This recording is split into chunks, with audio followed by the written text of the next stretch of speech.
Olá, nessa aula iremos continuar nosso aprendizado sobre gráficos. A coisa mais importante que você precisa saber para traçar um gráfico é como utilizar vetores no Scilab. Os vetores são estruturas de armazenamento de dados que agrupam um conjunto de números. Então, de forma simples, um vetor, escolhendo o vetor como nome dessa variável, você vai entrar com um conjunto de dados dentro de um colchete, a forma mais básica de se escrever um vetor, e escolher aí os números que compõem esse vetor. 1, 3, 4, 7, por exemplo, 10. Então, nós temos este conjunto de dados armazenado neste vetor.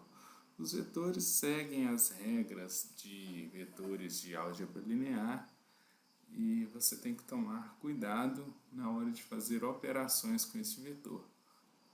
Você pode então fazer várias operações em todos os elementos deste vetor, mas tome cuidado, pois algumas operações você deverá utilizar a operação ponto a ponto.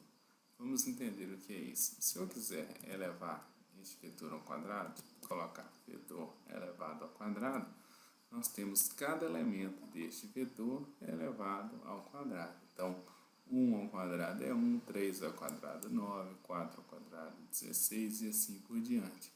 Porém, se eu quiser, por exemplo, inverter cada elemento deste vetor com a operação 1 sobre vetor,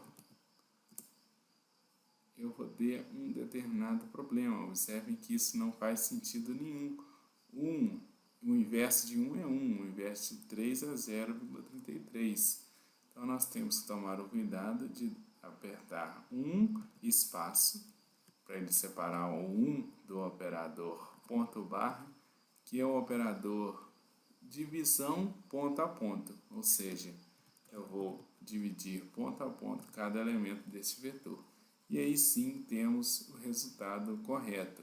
O inverso de 1 é 1, de 3 é 0,33, de 4 é 0,25 e assim por diante, de 10 a 0,1, de 7 a 0,14. Então, gente, esse ponto aqui, ele é o operador ponto a ponto. O que eu sugiro? Sugiro que sempre utilizem nas operações de vetor, até vocês pegarem um jeito de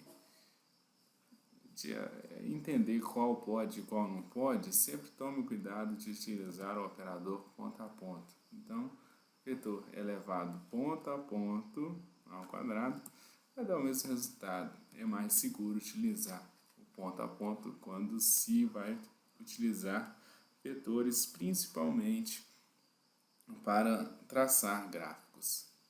Bom, uma outra forma de escrever vetores é utilizar a seguinte estrutura: valor inicial, dado um passo, até um valor final. O que isso significa? Essa estrutura, utilizando dois pontos, ele cria um vetor que parte do valor inicial, vai caminhando com um número determinado passo a passo, até alcançar um valor final ou um valor mais próximo possível do valor final. Então, por exemplo, se eu quero variar de 0 até 3 com um passo de 0,1,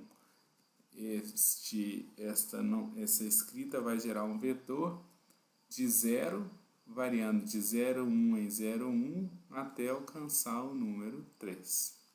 Então, bem simples. Caso o passo seja 1, o que é muito comum, você pode omitir o passo dessa estrutura. Então, se eu quero variar de 1 até 10, variando de 1 em 1, basta digitar 1 até 10. E ele vai criar um vetor que vai de 1 até 10.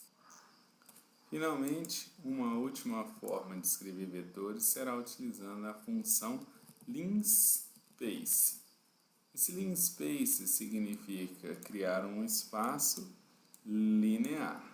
Então, linspace, ele também segue a estrutura valor inicial, valor final, só que no lugar de se escolher o passo que irá utilizar, você vai escolher quantos números comporão este vetor. Então, qual é o tamanho deste vetor?